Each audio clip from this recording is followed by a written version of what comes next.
Bismillahirrahmanirrahim.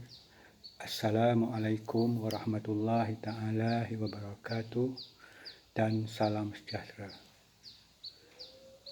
Apa khabar semua? Diharap semuanya sihat, tinggal di rumah atau di asrama. Maklumlah, sekarang ini kita sedang mengalami arahan untuk hadkan pergerakan kita akibat daripada penularan wabak COVID-19. Akibat daripada itu juga, kita diminta untuk mengadakan syarahan secara online dan di sini saya mengucapkan selamat datang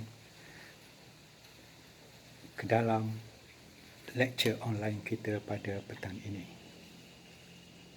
Untuk maklumat semua, lecture online kita pada petang ini akan melibatkan 3 komponen atau 3 topik.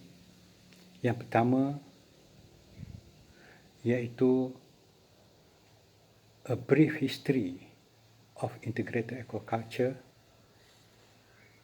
Yang kedua mengenai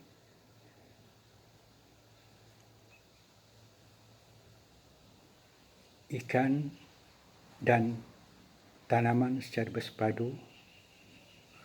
Dan yang ketiga, saya memberi penekanan kepada ternakan ikan bersama tanaman padi. Saya rasa cara yang paling berkesan untuk lecture kita adalah dengan cara saudara-saudari melihat video saya melalui handphone masing-masing, dan pada masa yang sama kita bolehlah merujuk kepada lecture note dan juga YouTube link yang telah saya sediakan di dalam MyNemo melalui e-pembelajaran. So, pertama-tama marilah kita cover dulu tajuk atau topik mengenai A Brief History of Integrated Aquaculture.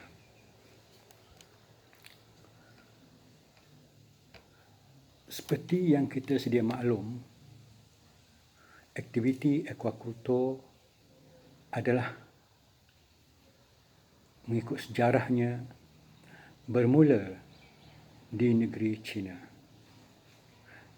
iaitu pada lebih kurang 2,500 tahun yang lalu.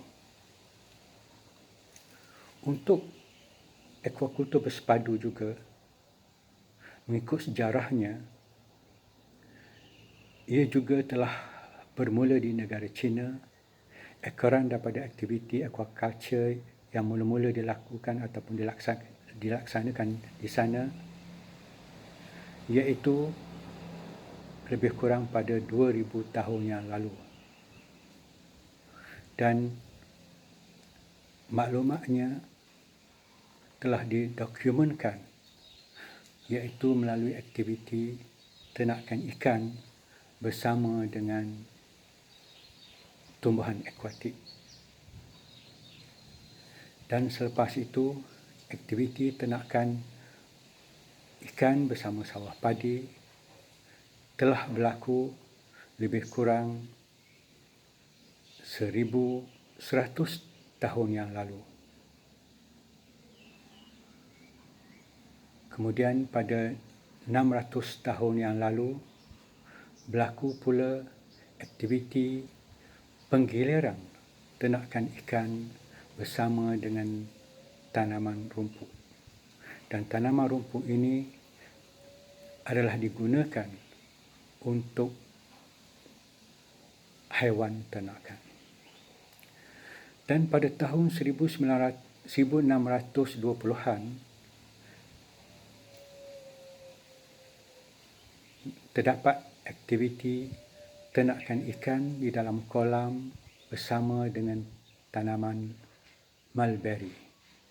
Dan biasanya tanaman atau pohon mulberry ini ditanam di atas batas kolam ternakan ikan.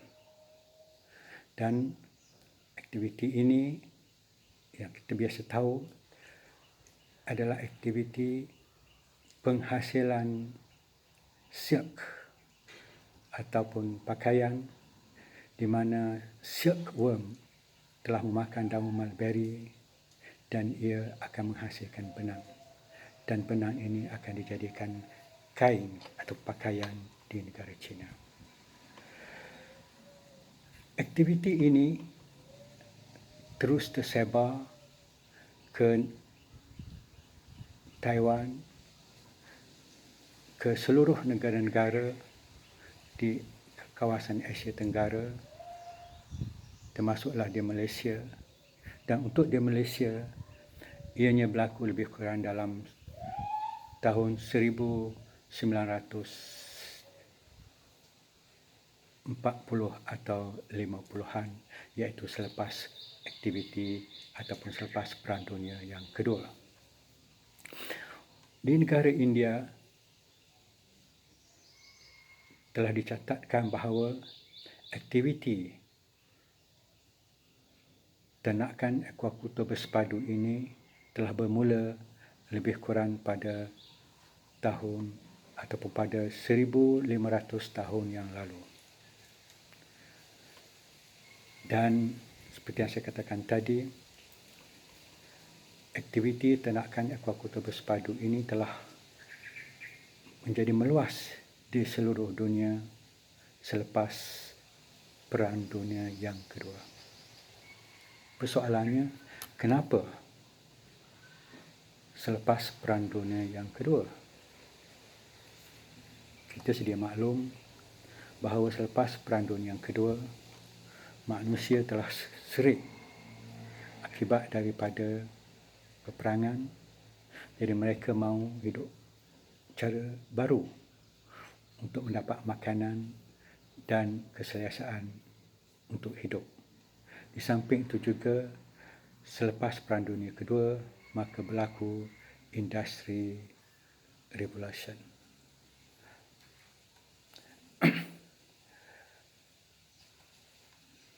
Dan mengikut sejarah juga, pada tahun 1980-an telah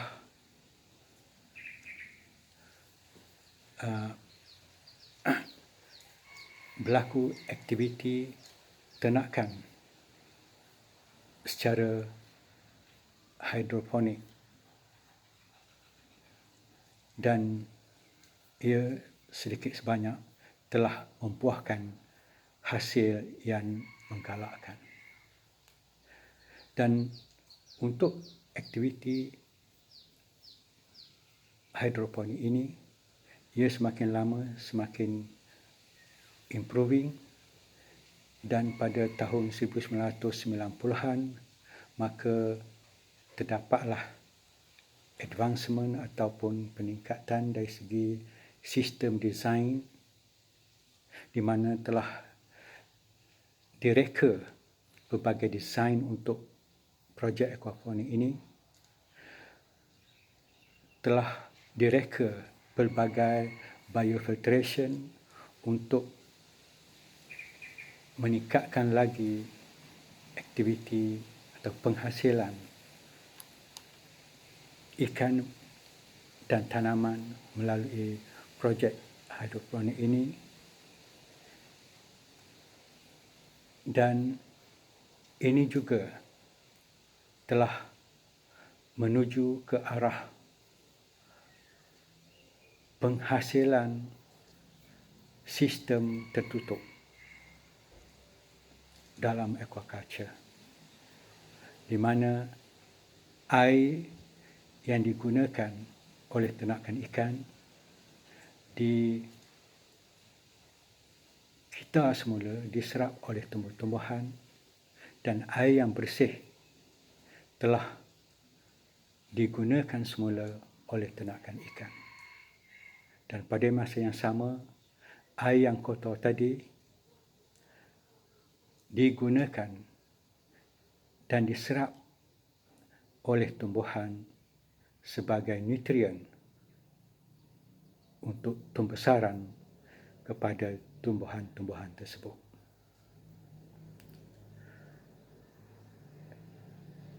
Dan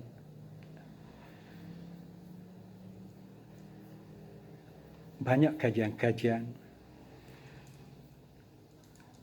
dalam aspek hidroponik ini telah dilakukan, tapi saya rasa yang terbaiknya perlu lebih banyak lagi kajian-kajian dilakukan, kerana projek aquaponik ini adalah merupakan projek yang sangat berkesan, sangat baik dari aspek aquakultur bersepadu.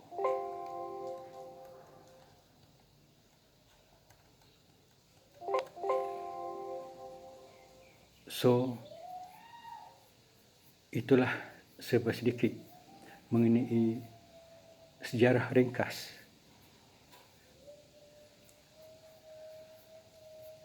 integrated aquaculture ataupun aquakultur bersepadu.